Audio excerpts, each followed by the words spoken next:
Hello guys, जय हिंद, वंदे मातरम। आप सभी को हमारे यूट्यूब चैनल पर स्वागत है। हम आशा करते हैं कि आप बढ़िया होंगे, स्वस्थ होंगे, मस्त होंगे गाइस। तो हर दिन की भांति हमारा आज का टॉपिक है कि ब्रह्मांड ब्रह्मांड और ब्रह्मांड की उत्पत्ति तो पढ़ ली है। आज का तो टॉपिक है हमारा कि तारे और तारों की उत्पत्ति कैसे हुई। तारों की उत्पत्ति जानने से पहले हमको इतना पढ़ना होगा कि तारा क्या है, ये निहारिका नेबुला क्या है और नाभिकीय संलयन अभिक्रिया होता क्या है। तो तारा की बात करें तो तारा एक आकाशीय पिंड का उदाहरण है। जो तारा है ना, सूर्य भी एक तारा है जो आकाशीय पिंड का उदाहरण है। और तारा के पास स्वयं का प्रकाश एवं अपनी ऊर्जा होती है। जो तारा है, सूर्य भगवान के पास भी अपना प्रकाश और स्वयं की ऊर्जा है उनके पास। तारा स्थिर न होकर गति की अवस्था में होते हैं। और गति कितने प्रकार के करते हैं? तो दो प्रकार के, घूर्ण गति और परिक्रमण गति। तारे स्थिर न होकर गति की अवस्था में होते हैं और कितने प्रकार की गति करते हैं? तो दो प्रकार की गति, घूर्ण गति और परिक्रमण गति। घूर्ण गति क्या होता है? तो जब कोई तारे अपने अक्ष पर गति करे तो उसको घूर्ण गति कहते हैं। अपने अक्ष पर गति करना घूर्ण गति कहलाता है। और आकाश गंगा के केंद्र के चारों ओर गति करना परिक्रमण गति कहलाता है। एक इमेजिन कीजिए कि अगर तारा घूर्ण गति और परिक्रमण गति करना बंद कर दे तो फिर क्या होगा। तो हम आपसे बता दें कि तारा अगर घूर्ण गति करना बंद कर दे तो उनका संतुलन बिगड़ जाएगा और आपस में टकराकर नष्ट हो जाएंगे। अगर परिक्रमण गति करना बंद कर दें तो आकाश गंगा के केंद्र जो कि ब्लैक होल है उसी में आकर समाहित हो जाएंगे और नष्ट हो जाएंगे। अगर परिक्रमण गति करना बंद कर दे तो आकाश गंगा के केंद्र जो कि ब्लैक होल है उसमें आकर समाहित हो जाएंगे और नष्ट हो जाएंगे। अगर घूर्ण गति करना बंद कर दे तो घूर्ण गति करना बंद करेंगे तो उनकी स्थिति जो अवस्था है, जो स्थिर अवस्था में गति कर रहे हैं, उनके संतुलन बिगड़ जाएगा और आपस में आकर टकरा जाएंगे तो फिर नष्ट हो जाएगा। तो हमने जान लिया कि तारा क्या है। तारा एक आकाशीय पिंड है, उनके पास स्वयं का प्रकाश एवं अपनी ऊर्जा होती है तथा स्थिर न होकर गति की अवस्था में है। दो प्रकार की गति करते हैं, घूर्ण गति और परिक्रमण गति। उसके बाद से हम देखेंगे नेबुला क्या है, निहारिका क्या है।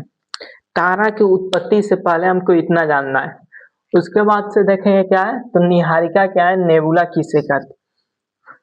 तो गैस एवं धूल कणों के बादल को निहारिका नेबुला कहते हैं। गैस एवं धूल कणों के बादल को निहारिका यानी नेबुला कहते हैं। तारों के निर्माण हेतु निहारिकाएं जो है ना, वो प्रारंभिक पदार्थ उपलब्ध कराती है। गैस एवं धूल कण के बादल को निहारिका कहते हैं। गैस एवं धूल कणों के बादल को निहारिका कहा जाता है। और जो तारों की उत्पत्ति होता है उसमें प्रारंभिक पदार्थ क्या है, तो नेबुला से ही प्राप्त होता है, क्योंकि गैस एवं धूल कण के बादल वही है। तो तारों के निर्माण के लिए निहारिकाएं प्रारंभिक पदार्थ उपलब्ध कराती हैं। निहारिका हो गया, नेबुला हो गया। अब हम पढ़ेंगे नाभिकीय संलयन अभिक्रिया। नाभिकीय संलयन अभिक्रिया क्या होती है? तो जब दो या दो से अधिक हल्के नाभिक आपस में जुड़कर एक बड़े नाभिक का निर्माण करते हैं तो उसे नाभिकीय संलयन अभिक्रिया कहते हैं।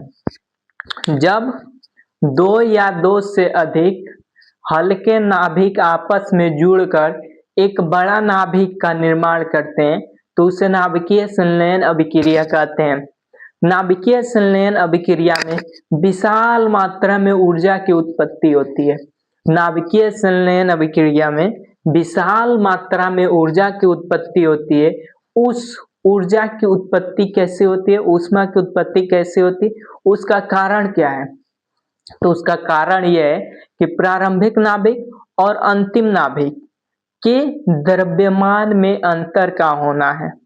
अगर 0.0 भी अंतर होगा, 0.1 भी उतना भी अंतर होगा तो बहुत ज्यादा मात्रा में ऊर्जा की उत्पत्ति होगी।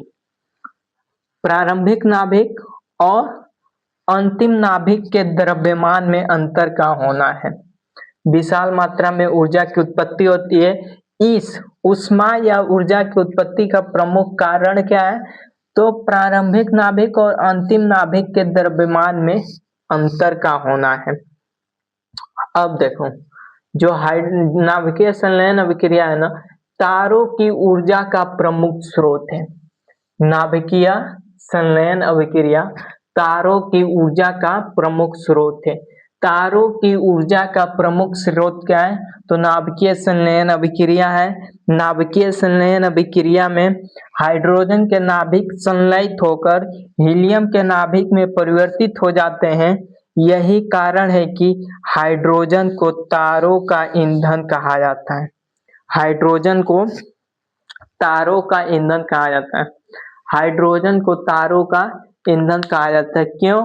तो क्योंकि जो हाइड्रोजन के नाभिक है ना, हाइड्रोजन के नाभिक संलयित होकर हीलियम के नाभिक में परिवर्तित हो जाते हैं। यही कारण है कि हाइड्रोजन को तारों का ईंधन कहा जाता है। इतना सब जानने के बाद अब हम जानेंगे कि तारों की उत्पत्ति कैसे हुई। तो महाविस्फोट के पश्चात तारों की उत्पत्ति के लिए हम 4 चरण देखेंगे। चरण नंबर फर्स्ट, चरण नंबर सेकेंड, चरण नंबर थर्ड और चरण नंबर फोर्थ। तो पहले चरण में हम देखेंगे, फर्स्ट वाले में देखेंगे कि महाविस्फोट के पश्चात गैस एवं धूल कणों के बादल, जो गैस एवं धूल कण के बादल है वो निर्मित हुए, जिसे निहारिका या नेबुला कहा गया।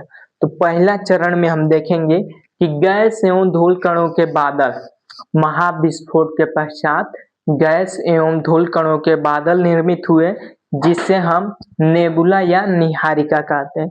हमारा पहला चरण समाप्त हुआ। दूसरे चरण में हम आते हैं। तो दूसरे चरण में गुरुत्व के कारण जो नेबुला या निहारिका है, संकुचन की प्रक्रिया प्रारंभ हुई। जो नेबुला या निहारिका जो प्रथम चरण में प्राप्त हुआ था हमें, वही द्वितीय चरण में गुरुत्व के कारण उसी निहारिका में संकुचन की प्रक्रिया प्रारंभ हुई और अत्यधिक मात्रा में ऊष्मा की उत्पत्ति हुआ। कब? तो जब संकुचन की प्रक्रिया प्रारंभ होगी तो निहारिका के गैस के कण और धूल कणों के बीच आपस में अत्यधिक मात्रा में घर्षण की प्रक्रिया प्रारंभ हुई। तो घर्षण की जब प्रक्रिया प्रारंभ होगी, जब दो वस्तुएं आपस में घर्षण करेंगे तो ऊष्मा की उत्पत्ति होगी और अत्यधिक मात्रा में ऊष्मा की उत्पत्ति हुआ, तो इसे ही हम आद्य तारा कहा गया। जब अत्यधिक ऊष्मा उत्पत्ति होगी तो उसे ही आद्य तारा कहा गया। उसके बाद से हम चरण नंबर तीसरे में जाते हैं। तो चरण नंबर तीसरा में है जो आद्य तारा है। आद्य तारा में लगातार संकुचन की प्रक्रिया के कारण आद्य तारा में उपस्थित कणों के बीच घर्षण की दर लगातार बढ़ती गई, जिसे नाभिकीय संलयन प्रक्रिया प्रारंभ हुई। देखो, तीसरा चरण बोल रहा है कि लगातार संकुचन की प्रक्रिया के कारण आद्य तारा में उपस्थित जो अब आद्य तारा है, अब उस आद्य तारा में जो उपस्थित धूल और कण है, उनके बीच अब घर्षण की प्रक्रिया प्रारंभ हुई, जिसके कारण धीरे धीरे नाभिकीय संलयन प्रक्रिया प्रारंभ हो गई। अब नाभिकीय संलयन प्रक्रिया प्रारंभ हो गई तो अब हम चौथे चरण में आते हैं। तो नाभिकीय संलयन प्रक्रिया में होता क्या है कि हाइड्रोजन के नाभिक धीरे धीरे हीलियम के नाभिक में परिवर्तित होने लगते हैं। यही हमारा मतलब नाभिकीय संलयन प्रक्रिया है ना। तो चरण नंबर 4 कहता है कि हाइड्रोजन के नाभिक संलयित होकर हीलियम के नाभिक में परिवर्तित होने लगते हैं, जिसे आद्य तारा हमने कहा था। और वही एक विशाल तारा में परिवर्तित हो जाता है। तो हमारा क्लास आज यहीं पर समाप्त होता है। आज के लिए यहीं पर जय हिंद, जय भारत।